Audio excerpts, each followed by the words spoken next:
Item ಯಾವುದೇ ಇರಲಿ try ಮಾಡಿ ಆಚಿ ಚಿಕನ್ ಮಸಾಲಾ. ಸರ್ಕಾರಿ ಸಿಬ್ಬಂದಿ ಮೇಲೆ ಚಪ್ಪಲಿಯಿಂದ ಹಲ್ಲೆ ಮಾಡಿರುವ ವಿಷಯಕ್ಕೆ ಸಂಬಂಧಪಟ್ಟಂತೆ ಈ ಒಬ್ಬ ಸಿಬ್ಬಂದಿಯ ಕುಟುಂಬಸ್ಥರಿಂದ ಖಂಡನೆ ವ್ಯಕ್ತವಾಗ್ತಾ ಇದೆ.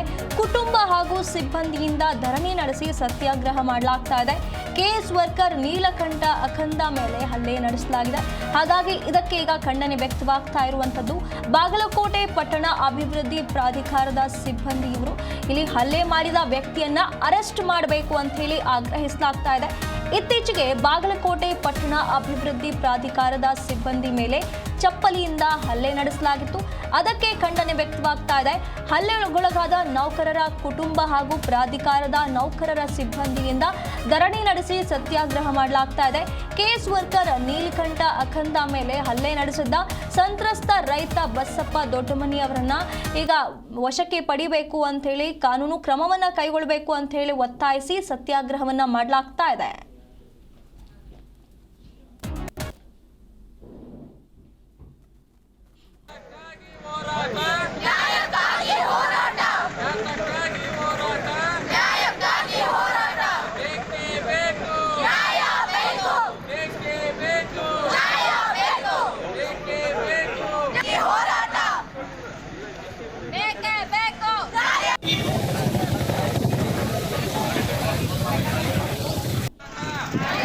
ನಮಗ್ ನ್ಯಾಯ ಬೇಕು. ಅವ್ರು ಯಾವ್ದ್ರ ಸಲುವಾಗಿ ನಮ್ಮ ಪಪ್ಪ ಕಡೆ ಬಂದ ಆ ತರ ತಣಗಿ ಮಾಡಿದ್ರ ಅನ್ನೋದು ತಮಗ್ ಬೇಕು.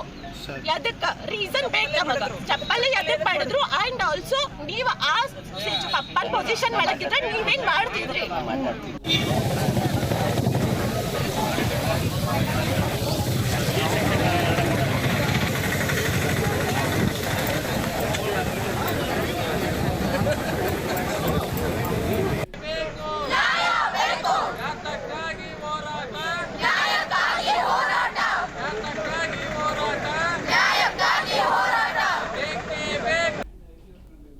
ಈ ಬಗ್ಗೆ ಹೆಚ್ಚಿನ ಮಾಹಿತಿಯನ್ನು ನಮ್ಮ ಪ್ರತಿನಿಧಿ ಸೋಮಶೇಖರ್ ನೀಡುತ್ತಾ ಹೋಗ್ತಾರೆ.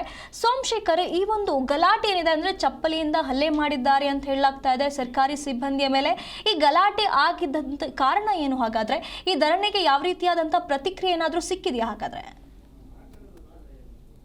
ನಗರ ಮತ್ತು ಬಾಗಲಕೋಟೆ ಜಿಲ್ಲೆಗೆ ಕೆಲವು ಭಾಗಗಳು ಮುಳುಗಡೆ ಪ್ರದೇಶ ಅಂತ ಕನ್ಸಿಡರ್ ಆಗ್ತವೆ. ಯಾಕಂದ್ರೆ ಬಾಗಲಕೋಟೆಯ ಮಹತ್ವದ ಕೃಷ್ಣಾ ಮೇಲ್ದಂಡೆ ಯೋಜನೆಯಲ್ಲಿ ಬಾಗಲಕೋಟೆಯ ಬಹುಭಾಗ ಮುಳುಗಡೆ ಕಂಡಿರೋದ್ರಿಂದ ಇಲ್ಲಿರುವಂತಹ ರೈತರು ಮತ್ತು ಅನೇಕ ಜನ ಜಮೀನನ್ನು ಕಳೆದುಕೊಂಡಂತಹ ಸಂತ್ರಸ್ತರಿಗೆ ಪರಿಹಾರವನ್ನ ವಿತರಣೆ ಮಾಡುವುದಕ್ಕೆ, ಅವರಿಗೆ ಪುನರ್ವಸತಿ ಮತ್ತು ಪುನರ್ ನಿರ್ಮಾಣವನ್ನ ಕಲ್ಪಿಸುವುದಕ್ಕಾಗಿ ಬಾಗಲಕೋಟೆಯ ಪಟ್ಟಣ ಅಭಿವೃದ್ಧಿ ಪ್ರಾಧಿಕಾರವನ್ನ ಇಲ್ಲಿ ಸರ್ಕಾರ ನಿರ್ಮಾಣ ಮಾಡಿರುವಂತದ್ದು. ಆದ್ರೆ ಪ್ರಾಧಿಕಾರ ನಿರ್ಮಾಣವಾದ್ರೂ ಕೂಡ ಸಂತ್ರಸ್ತರ ಸಮಸ್ಯೆಗಳು ಬಗೆಹರಿತಾ ಇಲ್ಲ ಅನ್ನೋ ಆರೋಪ ಇರುವುದರಿಂದ, ಜೊತೆಗೆ ಕಳೆದ 2 ದಿನಗಳ ಹಿಂದೆ ರೈತರೊಬ್ಬರು ತಮಗೆ ಸರಿಯಾದ ಪರಿಹಾರ ಸಿಕ್ಕಿಲ್ಲ ಮತ್ತು ಹೀಗಾಗಿ ನಮ್ಮ ಕೇಸ್ ಏನಿದೆ ಇದಕ್ಕೆ ಸಂಬಂಧಪಟ್ಟಂತೆ ಯಾರು ಕೂಡ ಮುತುವರ್ಜಿಯನ್ನು ವಹಿಸ್ತಿಲ್ಲ ಎನ್ನೋ ಆಕ್ರೋಶವನ್ನ ಹೊರಹಾಕಿ ಬಾಗಲಕೋಟೆ ಪಟ್ಟಣ ಅಭಿವೃದ್ಧಿ ಪ್ರಾಧಿಕಾರದ ಕೇಸ್ ವರ್ಕರ್ ನೀಲಕಂಠ ಅಂಕದವರ ಮೇಲೆ ಚಪ್ಪಲಿಯಿಂದ ಹೊಡೆದ ವಿಡಿಯೋ ಕೂಡ ವೈರಲ್ ಆಗಿತ್ತು. ಅವರ ವಿರುದ್ಧ ಆಕ್ರೋಶವನ್ನ ವ್ಯಕ್ತಪಡಿಸಿದ್ರು.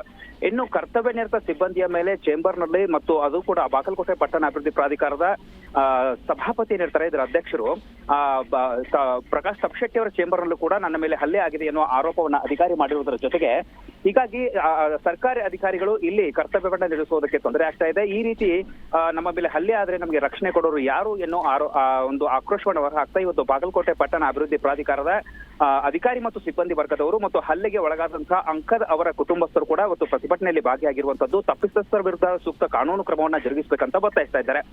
ಇನ್ನೊಂದು ಕಡೆ ಸಂತ್ರಸ್ತರು ನಮ್ಮ ಬೇಡಿಕೆಗಳು ಈಡೇರ್ತಾ ಇಲ್ಲ, ಪ್ರಾಧಿಕಾರ ಕೇವಲ ಹೆಸರಿಗೆ ಮಾತ್ರ ಆಗಿದೆ, ಹೀಗಾಗಿ ಲಂಚ ತಿಂದು ಬೇರೆಯವರಿಗೆ ನಿವೇಶನ ಹಂಚಿಕೆ ಮಾಡುವ ಅಧಿಕಾರಿಗಳ ವಿರುದ್ಧವೂ ಕೂಡ ಕಠಿಣ ಕ್ರಮವಾಗಲಿ ಅನ್ನೋ ಒಂದು ಆರೋಪ ಪ್ರತ್ಯಾರೋಪ ಕೇಳಿ ಬರ್ತಾ ಇರುವಂತದ್ದು. ಹೀಗಾಗಿ ಸದ್ಯಕ್ಕೆ ಚಪ್ಪಲಿಯಿಂದ ಹೊಡೆದ ಅಧಿಕಾರಿ ತಮಗೆ ನ್ಯಾಯವನ್ನ ಒದಗಿಸಬೇಕು ಅಂತ ಬಾಗಲಕೋಟೆ ಪಟ್ಟಣ ಅಭಿವೃದ್ಧಿ ಪ್ರಾಧಿಕಾರದ ಮುಖ್ಯ ದ್ವಾರ ಏನಿದೆ ಆ ಗೇಟ್ ಮುಂಭಾಗದಲ್ಲಿ ಇಡೀ ಸಿಬ್ಬಂದಿ ವರ್ಗ, ಅಧಿಕಾರಿ ವರ್ಗ ಹಾಗೂ ಹೊಡೆತ ಅಧಿಕಾರಿಯ ಕುಟುಂಬಸ್ಥರು ಪ್ರತಿಭಟನೆಯನ್ನ ನಡೆಸ್ತಾ ಇದ್ದಾರೆ. ಸುಮಿತಿ, ಧನ್ಯವಾದಗಳು ಸೋಮಶೇಖರ್ ನಿಮ್ಮೆಲ್ಲ ಮಾಹಿತಿಗಾಗಿ.